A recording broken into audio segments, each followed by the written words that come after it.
Okay, so let's understand database scaling. So to understand database scaling, let's take a very simple example. Let's say you have built a simple e-commerce application for your product, and in the initial phase, you are expecting around 100 to 500 users. So let's say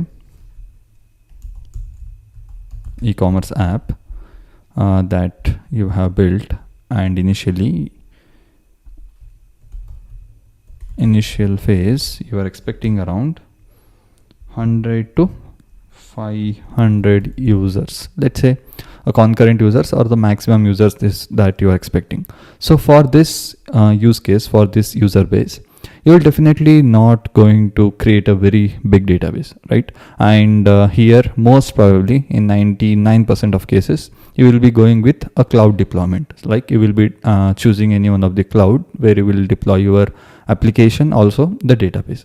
So here let's say for this user base, and let's say we are going with AWS cloud. So in this case what you will do, you will go to AWS, and here you will go to database, that is RDS, and here you will go to databases and you will just start to create a database.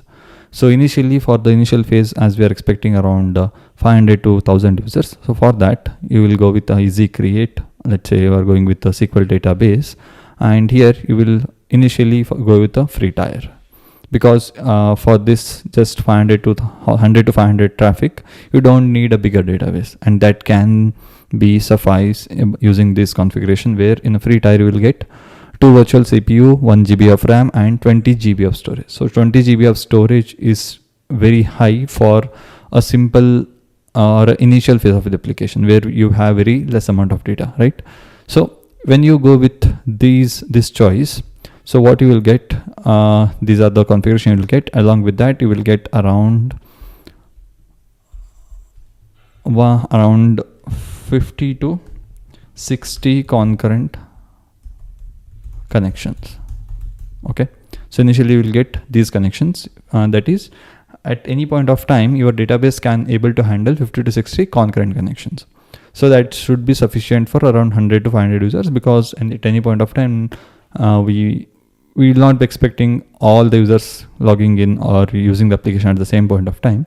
And also if there are concurrent users, then these many connections should be sufficient. Okay, but now let's say your application grows, and now after 6 months, let's say in the second phase, what you will see, you just see the traffic has grown from around 500 users to let's say around 1000 to 10,000 users. Okay, so now when the traffic has grown to this number, this configuration will not be sufficient. You will see a very a lot of performance issue. The performance of the response time will get decreased, because it can handle at max 50 to 60 concurrent connections. And now when you have these many users, then definitely you will have more than 100 to 500 concurrent users at some point of time. And in such scenario, this configuration of database will not be able to, this database will not be able to handle it. So now what you will do, you will go, let's say here I have already created a same database with a similar configuration.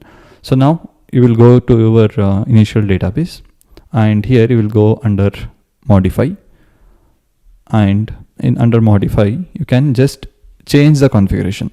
So here you can change the instance configuration where you are using 2 virtual CPU. Here you can just go with next 8 virtual CPU or with 32 GB of RAM, and with this you will also get higher storage. So you'll just increase the storage, right?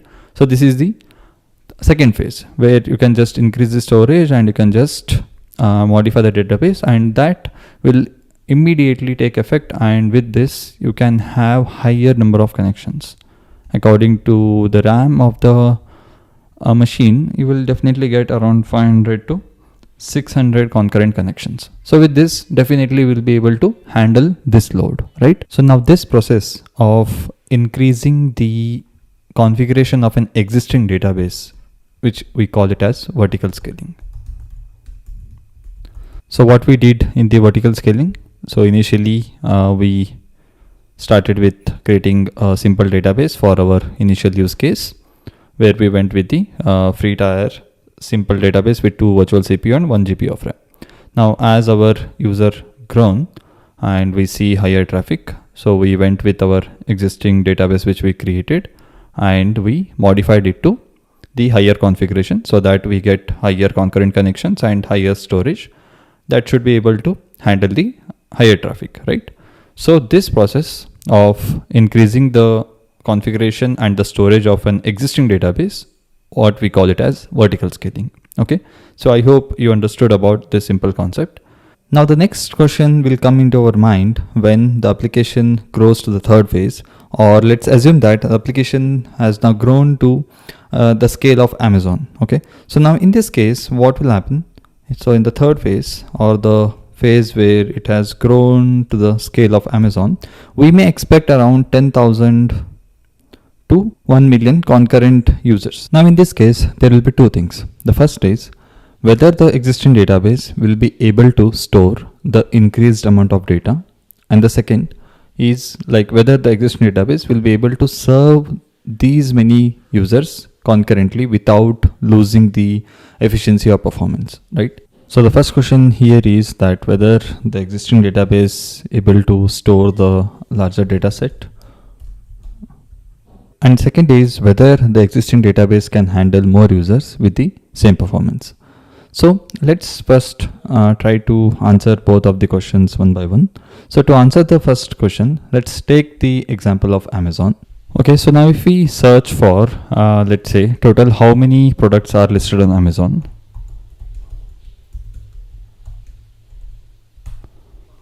So in the search result, we can see that there are around 600 million products are listed on Amazon. Okay. Now here, let's try to do a simple calculation. Okay. So this calculation is not exactly related to the Amazon's data, but just on this estimate that there are around 600 million products are listed on Amazon. So now in this case, let's say for each product, they is stored in one row, then there may be around 600 million rows in a table, right?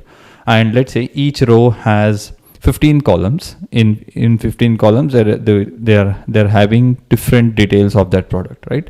As we see on an Amazon website, for every product there will be different details. So let's say there are 15 columns and having these details. We are not considering the images or videos because that will be stored in other database like S3 or somewhere that will be referenced back. So here we are just talking about the raw data. So now in this case, we are assuming that there are around 600 million products that will be stored in each row having 15 columns. Okay, and each column is of type varchar, let's say of 200. Okay, so here let's say each column is having around 100 character of data, so that will be equal to around 200 bytes, right? Because every character may hold around 1 to 4 bytes, so let's take an average of 2 bytes. So for 100 character it will be around 200 bytes. Okay, so now if we multiply that 200 with 15, so this is all an average calculation, so then it will be around 3000 bytes, right? So that's the size of data for each row. If you convert that into KB, that will be around 3 KB, right? So around 3 KB of data for each row. Now we have around 600 million rows. So now if we consider 600 multiplied by 3 KB back into bytes, then it will be 1024. And if we multiply this, finally, this will be 600 million. Okay. So here, if we calculate this, then we'll get somewhere approximately around 2 TB of data. Okay. So overall, if we want to store around 600 million products data into a SQL database, into one table, then it will take approximately around 2 TB of data. So we are just considering the raw data, not the images and the videos. We are just estimating a simple theory here. Okay. Now here we need to answer the first question, that is whether the existing database can store this amount of data, that is 2 TB of data. And this is at a higher side where right now I don't think there is any other e-commerce platform that is bigger than Amazon. So if Amazon has around 600 million products, then that's a higher side. There is no other website or platform where we find more products than this, right? So if you are considering around 2 TB of data, then let's see that whether we have option of this to store this much of data within one database. So here, if right now I'm on Amazon RDS, AWS RDS. So here, if I go with memory optimized classes, then here you can see that if I go for 1024 option for a RAM, then if I select this, then you can see that the allocated storage changes from 20 GB to 65,356 GB. That is nothing but 65 TB.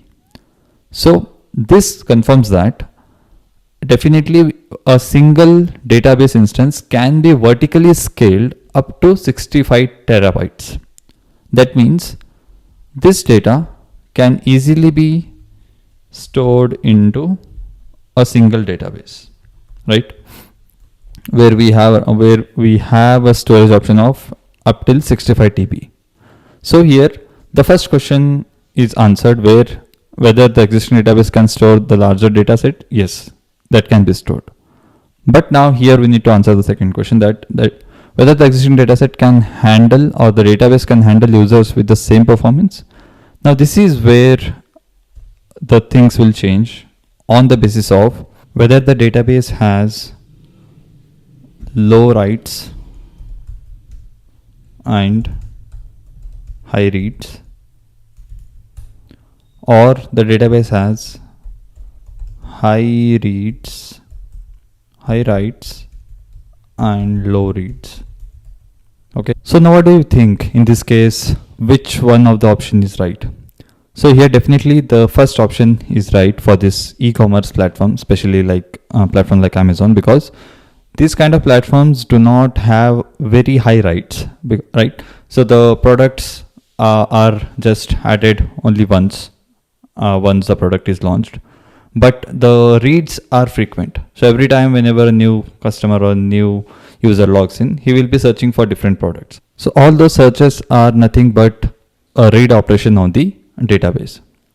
So to handle such a massive reads and such a low writes, we need to go with the next scaling option, that is the horizontal scaling by doing the by adding the read replicas.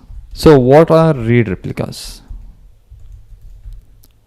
So read replicas are nothing but the exact copy of the primary database. So once we have created this primary database where we are having all the reads, all the writes, so once we have the read replicas, then all those writes will be automatically get replicated into the other set of databases. Okay, so now why do we need read replicas is how it is solving the problem. So here read replicas will make sure that the load on the primary database gets distributed, right? So initially, now if we take a simple example, then let's say the primary has a concurrent, like it can handle, let's say around 10,000 concurrent connections. But now let's say during a flash sale, as you know, there will be millions of customers will be trying to shop at the same time. At that time, only one single instance of the primary will not be able to handle such a massive amount of reads. So now how that can be solved? So that can be solved using the read replicas. So with the read replicas, we will be having multiple instances or different instances of the database having the same copy of data. But what that will help? So this will help with the multiple connections, and the load over the database also gets distributed. Okay. So now how do we create the read replicas? Then it's again a very simple process. So if we go to our databases, our existing database, and here if you go under actions, here you will see that it gives us an option that is create read replica. So here we can just add all the necessary details, and then we can just add the which kind of database we need for the replica and all the other details. So once we add this and click on create read replica. So it will just create a read replica, and it will automatically, AWS will copy the data from primary to the read replica, and then we will get a different endpoint for the read replica, and that we need to configure in our application so that all the reads will go to that database, that is the replica, and all the writes will be going into the primary. So by this, the load get distributed. And here, just for your information, I am using the MySQL Easy Create. That's not a MySQL Aurora that is provided by AWS. So the difference here is, when we create the read replica, for every replica we will get a different endpoint, and that we need to load balance in our application logic. But if we go with MySQL Aurora, then here, if we have multiple replicas, then for all those replicas we will be getting one single URL endpoint that we can use in our application, where now the load balancing between the replicas will be taken care by AWS. We do not need to apply in logic. Okay, so that's the difference between going with our simple easy create MySQL or going with Amazon's Aurora MySQL database. Okay, so I hope you can experiment on these things. So getting back to this, I hope you are able to understand what is horizontal scaling, where we will be adding multiple instances of the database so that the load get distributed and we get the consistent performance. Okay, so that's the first kind of scenario where the writes were low and the reads were high. Now we have the second scenario where we have high writes and low reads. So for high writes and low reads, we have another set of operations that can be done, that is partitioning and sharding of the database. So next, let's discuss about partitioning and sharding.